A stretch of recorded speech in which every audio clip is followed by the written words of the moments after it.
بسم الله الرحمن الرحيم. بعد ما عرفنا الدورات اللي هنمشي فيها الفترة الجاية إن شاء الله، جه الوقت إن احنا نبدأ في أول دورة وهي نظام الحاسب الآلي.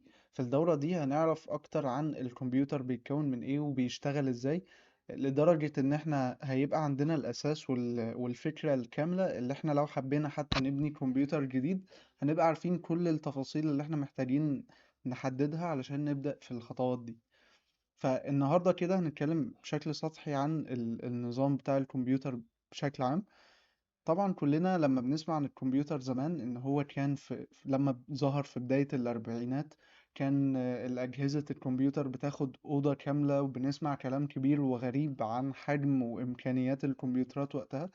ان هو ممكن كمبيوتر كان ياخد أوضة كاملة، وكان إمكانياته أضعف بكتير جدا من أقل لابتوب موجود دلوقتي. ولكن مع الوقت اتطور أكتر وبدأ إن هو يظهر فيه إمكانيات أعلى، وواحدة واحدة في بداية السبعينات بدأ يظهر الموديل الأعلى من الكمبيوترز. وخلال السنين دي كلها الكمبيوتر اتطور من حالة للتانية.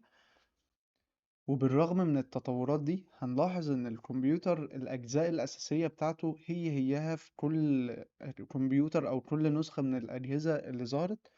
هو مجرد بس إن إحنا بنطور في كل جزء منها. فعلشان كده فكرة إن إحنا نعرف إيه الأجزاء الأساسية اللي موجودة عندي في أي كمبيوتر، ده هيسهل عليا إن أنا أعرف باقي الكمبيوترات أو اللابتوبس أو أي جهاز من النوعية دي بيشتغل إزاي على طول. طيب إيه هي المكونات الأساسية لأي كمبيوتر؟ الكمبيوتر بيتكون بشكل أساسي، أو نظام الحاسب الآلي بيتكون بشكل أساسي من 5 أجزاء. أول جزء هو وحدة المعالجة المركزية.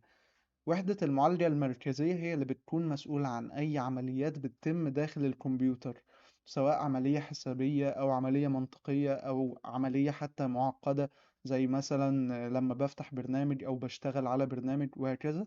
وهكذا هو اللي بيتولى جزء المعالجة بشكل كامل.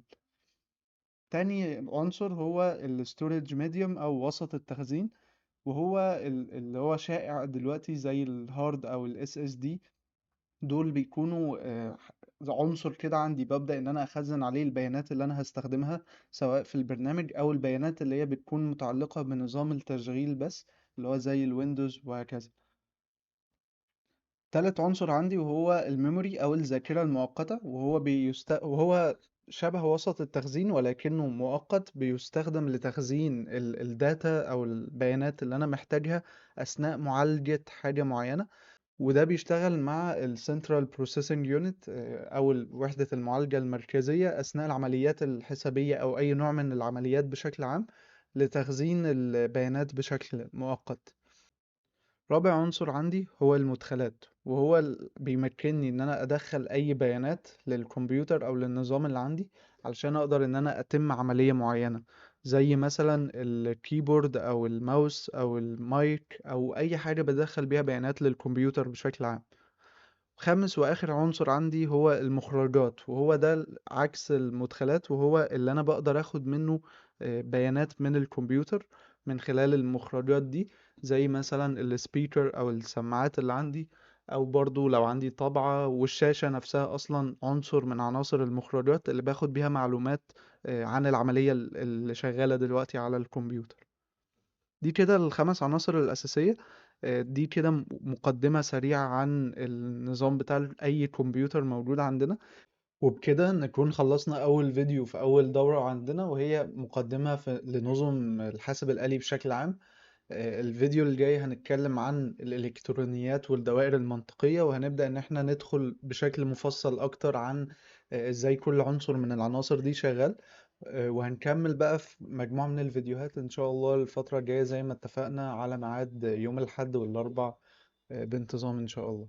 شكرا جدا لوقتكم، أتمنى تكونوا استفدتوا، ولو عندكم أي اقتراحات أو أسئلة أو تعليقات على الفيديو هكون حابب جدا إن انتوا تتواصلوا معايا وعشان أقدر أطور من الفيديوهات بشكل أفضل. شكرا لوقتكم.